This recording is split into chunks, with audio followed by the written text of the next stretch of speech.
know we've been talking a lot over at Sophia Homeschool about the woman's school and about what it means to be our child's education.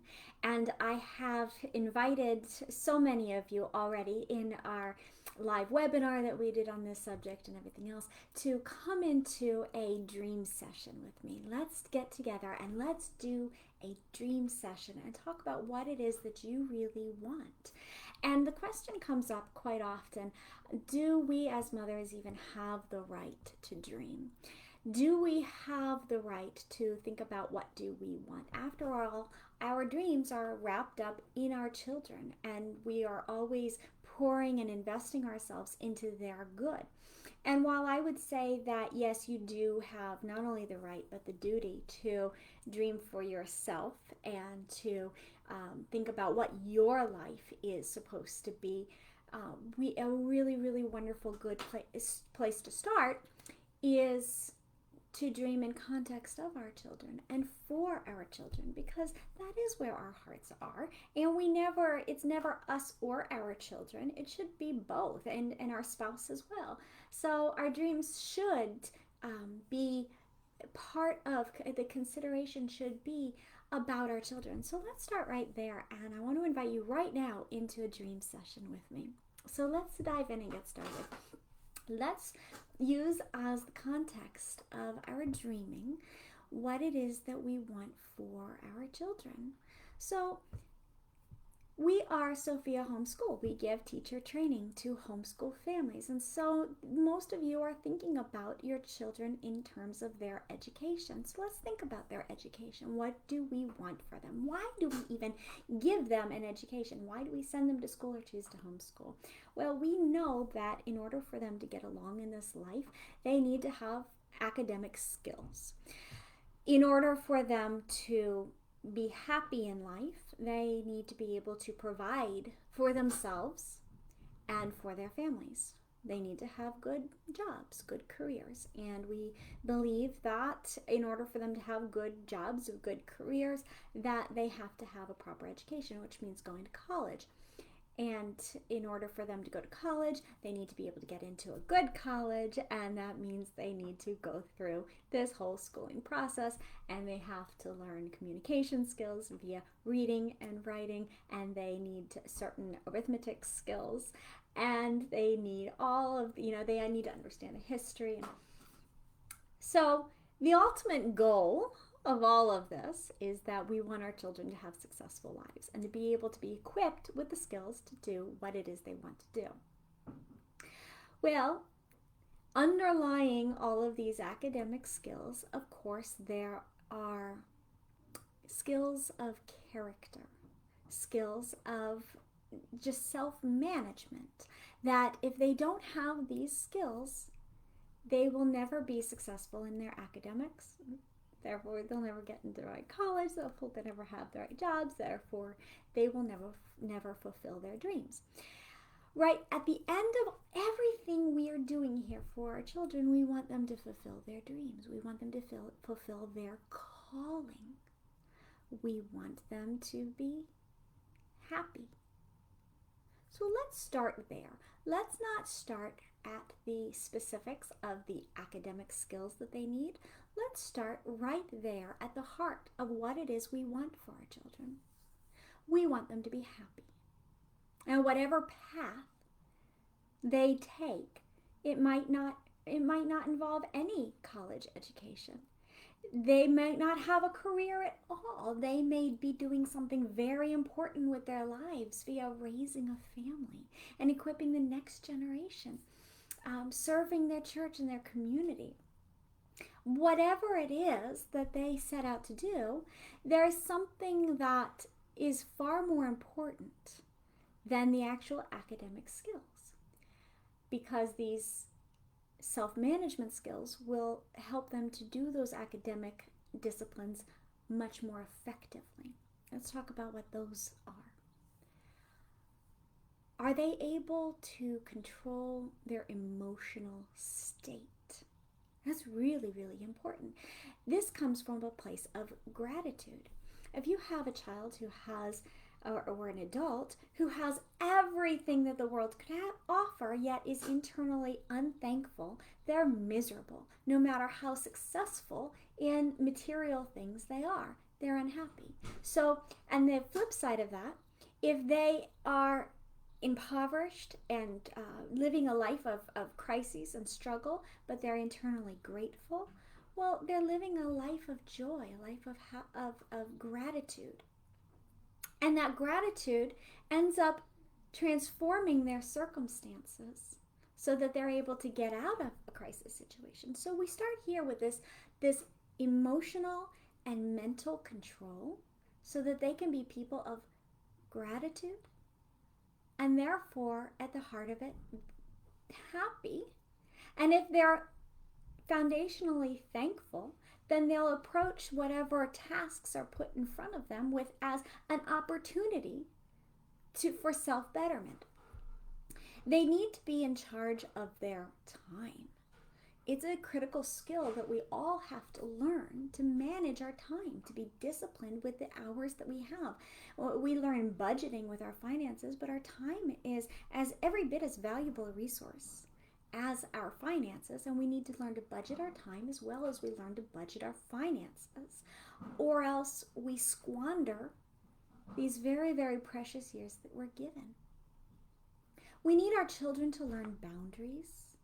Boundaries are really important so that they don't get walked all over, so that they don't volunteer for everything and end up not doing the most important things in their life, so that they learn how to be their own self-advocates, so that they don't end up working for abusive employers or choosing an abusive spouse, and so that they understand proper parenting techniques so that they are good parents. You cannot be a good parent without good boundaries. These things are so foundational. What about their willingness to fail? You know, failure is the gateway to success. And if our children learn to be perfectionists, then they will never write the novel. They will never try out for the team. They will never try to invent something new. They'll never do anything great because they're not willing to make a mistake along the way. So we dream for our children that they can be in charge of their emotions, of their time, of their health, of their finances, of their boundaries, of their friendships. And we put all these pieces together and we say a person like that is happy. Yes, I dream that for my child.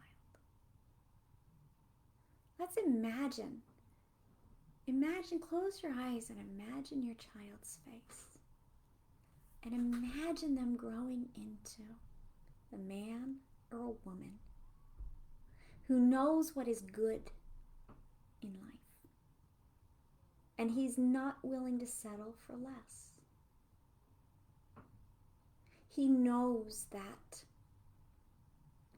to be quick to laugh and to be sober-minded, to be thankful, to be a man of his word, these things will give him a happy life. And so we start to dream about this. What would he do if he were responsible and made good decisions and was wise in this way? Well, he would choose a woman who would be his soul's delight, who would be equally wise. He wouldn't be tempted by the things of this world that are causing so many people, dragging so many of them down. When he looked at his schoolwork, his college work, his career work, and it was hard, he wouldn't say, "Oh, this is so difficult," gripe, grumble, complain, tear down his employer, tear down his spouse, complain about the children. No, he would say, "Wow, this is a challenge. This is a challenge to be conquered. I don't know the answer right now, but I'm going to find it." And he perseveres. And he perseveres through conflict. And he's not afraid about what other people think about him. He just does what is right. Can you dream this for your child? I can. There are so many things I want for my children. I want them to be independent. I want them to be resilient. I want them to be in charge, in emotional and mental command. But let me explain about the way our brains learn.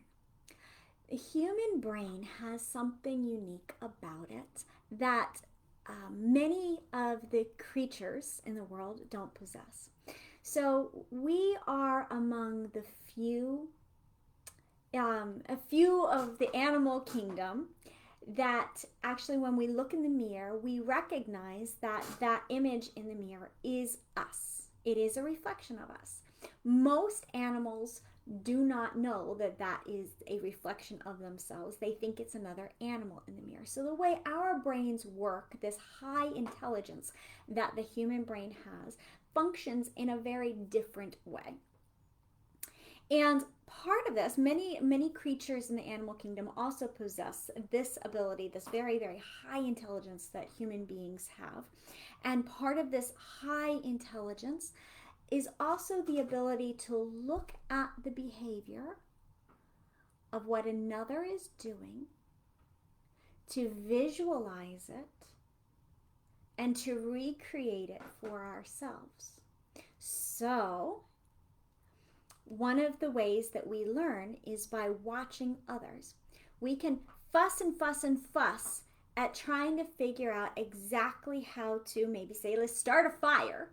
How do I start this fire? How do I start this fire? And we fuss and fuss and fuss trying to learn it. And as soon as somebody else gets it, and we see them get it, we are able to imitate what we've seen, and we will very quickly be able to do the same. Right? You will see this in athletic training of all kinds. I used to be a figure skater, and I would see it in our group classes. We would be trying to perfect a particular spin or a jump, and you would see everyone in the class struggling to land this, and we all were falling, and it'd be weeks and weeks and weeks. As soon as one skater landed that jump, within a couple of days, everyone else was starting to land it. Because our brains see what is done, and we suddenly are able to visualize it, and our muscles begin to simulate what we've seen until we are able to do it ourselves. This is also how a child learns to speak. A child cannot learn how to speak unless he's spoken to. Children who grow up, and the tragedy of feral children who are raised without human contact, they never learn to speak. And even if they are rehabilitated later in life, after a certain point, if they had never been spoken to during these formative years, they are never able to truly communicate. So there is a time where the brain is learning these very important skills, and they're learning it by watching other people do it. So why are we talking about brain development and how the brain learns? Because if we're dreaming about our children and what they can do, we have to realize that they will only do those things and be able to master those skills. Let's face it, mind management is a skill. It's a skill that requires practice and diligence and training. Managing our time is a skill, and it requires practice, diligence, and training. But it also requires being shown how to do it. This is why online learning or textbook learning is woefully inadequate. Now, there are ways that online learning or textbook learning is a tool in it, but cannot be the only way a child learns to do math. It cannot be the only way a child learns how to write. You need to see people in your world writing. You need to hear people reading. Watch people reading. This is part of our development. That if you're not surrounded by people who are looking at challenges and persevering through them, you'll never have the real tools to equip yourself to know, how do I actually do that? You have to see how it's done. Same thing with working in your kitchen, which being able to function in your kitchen is essential for having good health. If you cannot cook a healthy meal, if it takes you 3 hours to prepare a healthy meal, and the work it takes to learn the recipe and go to the grocery store and put it together, and then cleaning up the mess, and this becomes a full-time job if you don't have the skill. If you're very, very good at the skill of working in your kitchen, then you can very quickly, out of almost instinct, because this becomes second nature, you do your meal planning, you have the things that you need at your fingertips when you're ready to quickly whip together a 20-minute healthy meal. And then you know how to put things away as you cook, and so that the kitchen cleanup afterwards takes 20 minutes also, not 3 hours. Then you have the skill, you can move and operate in your kitchen, you can function in this kitchen, and then you can manage your health far more effectively than if you are just starving and you don't have 6 hours to meal plan, learn a new recipe, go to the grocery store, cook it all, clean up after it. It's overwhelming, and so you just walk into the grocery store and you grab an instant skillet meal, and that's then you're full of MSG and too much sodium and sugar and processed foods, and your body starts to fall apart. So the simple skill of being able to work in your kitchen is something that's essential for good health, which is essential for good sleep, which is essential for good exercise, which is essential for managing your mind so that you're not overcome with anxiety, stress, worry, depression, learning disabilities. And then you can function in life and do all those things, because how you do one thing is how you do everything. See, that one thing of being able to work in the kitchen affects everything. But if you grew up never seeing somebody function well in the kitchen, then there is this learning process that takes so much time and effort. And you are not investing in learning how to function well or build this skill to function in the kitchen. And so all these other things, this domino effect of your life starts to unravel. And guess what? Their children are learning from what they see, just like you learned from what you saw growing up. All right? We repeat what we have been shown. That's just the nature of our brains. So how do we stop this cycle? We don't know how to do these. We don't have these skills because we were never taught these skills. These conflict resolution skills. What have we learned? We've learned on the internet by watching others on social media, sniping at each other, complaining at each other, criticism, comparison, conflict, tearing each other down.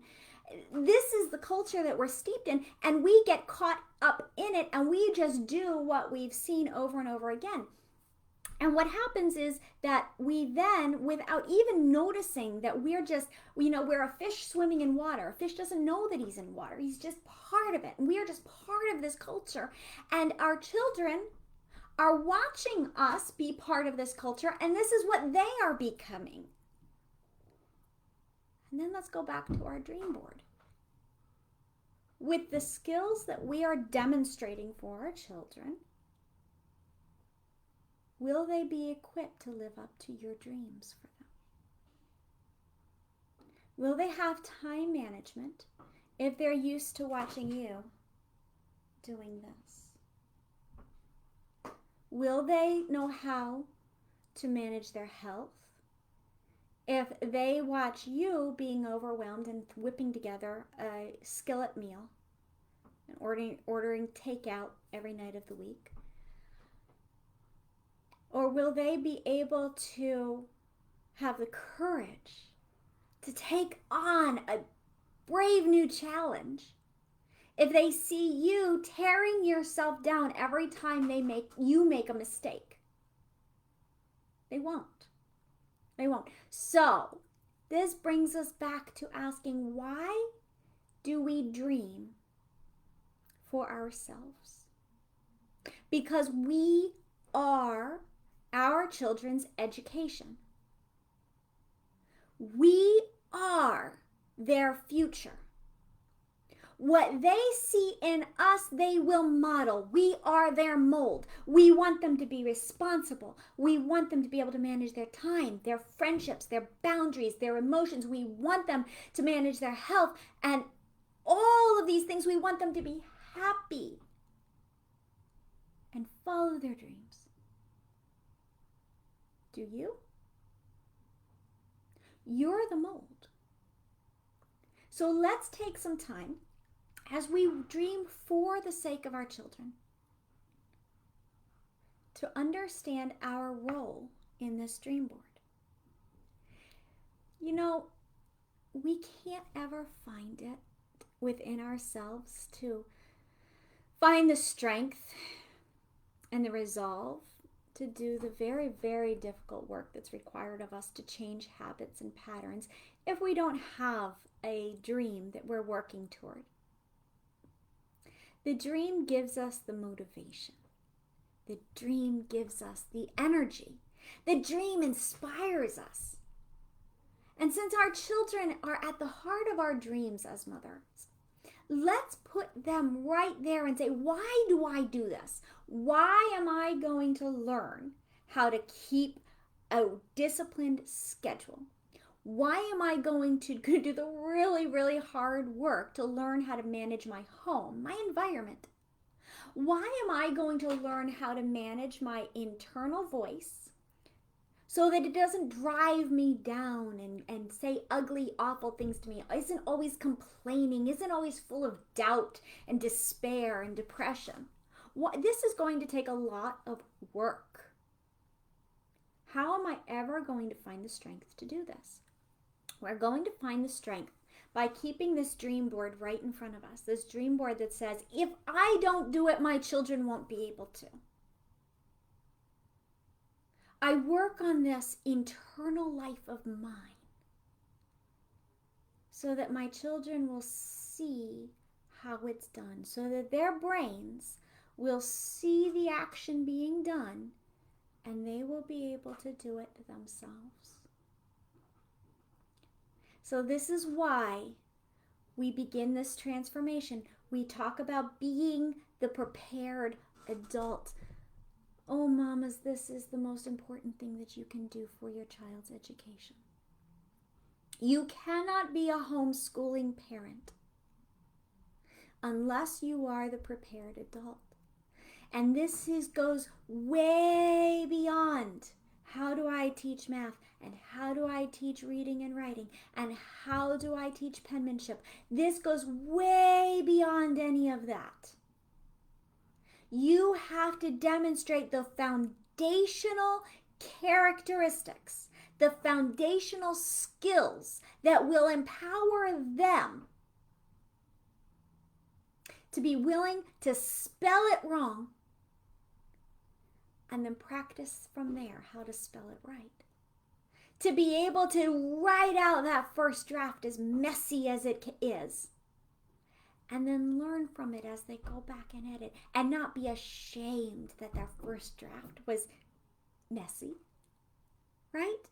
They need to be able to manage their health. What is happiness? What is their life without good health, without energy? If you've got brain fog, can you be happy? No. Can you manage your time and your friendships, conflict resolution, or you won't have a happy marriage?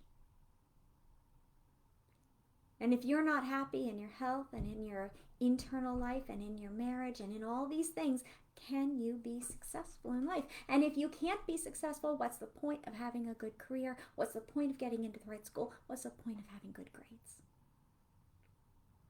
So I'd like to challenge all of the homeschool mamas out there to do what needs to be done, to be the mold, to be the textbook for your children, to learn the things that are most important. I'm Judith Jolma. I'm the founder of Sophia Homeschool. I am a self-worth strategist for the Women's School, and I'm inviting you to come along with me and to create a dream board for your children and how you can be the mold for them. Transform yourself not for your own sake, but for the little souls you love.